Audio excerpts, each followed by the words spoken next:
Elizabeth, thank you very much. America's doctor standing up to 10 other doctors who called for his resignation. Dr. Oz today slamming his critics, 10 of them, saying, quote, no matter our disagreements, freedom of speech is the most fundamental right we have as Americans. We will not be sentenced. We're not going away. We're not going anywhere. Joining us to react is Fox News legal analyst Peter Johnson Jr. Last week, 10 doctors wrote to Columbia University and said, the guy's a quack, fire him.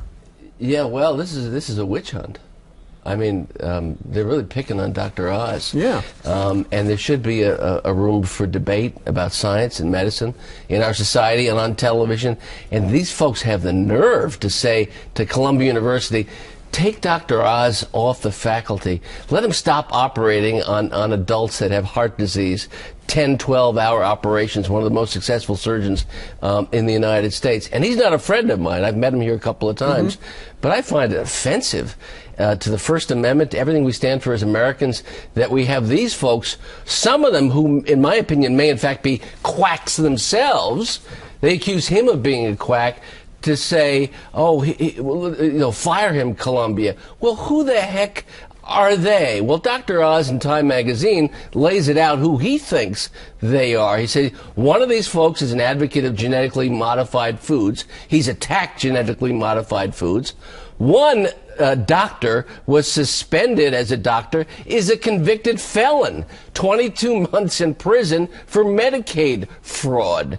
And 4 of the 10 are linked to the ACSH, American Council on Science and Health, which has received grant money from companies that sell genetically modified foods, that are also have talked on behalf of pesticides and BPA, and Dr. Oz on behalf of e-cigarettes. Right. So they're going to trash Dr. Oz because he's talking about green coffee beans or some extracts, and they're saying, well, you know, he's got a conflict of interest. Go debate him on his show. Come debate him here. Debate me on that issue. But don't say, take his license away. You know what Dr. Oz writes in Time magazine? He says, look, my entire career, what I've tried to do is I've tried to figure out ways to lessen my patients' suffering.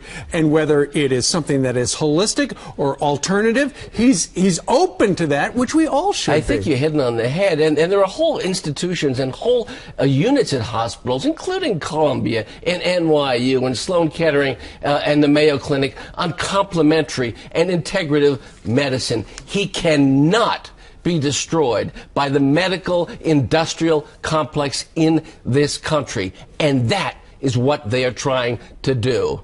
There are conspiracies sometimes in medicine, and he should not be the victim of one of those. I fought it here on the air for people who need medicine and who need lungs. He's speaking up. Don't agree with him on everything. He's not your doctor, but listen carefully, and don't take him off the air or out of the operating room. That's my view today. Absolutely. Okay. I'm with you 100%. Okay. Peter. Thanks, Steve. Thank you very much. All right. Good day.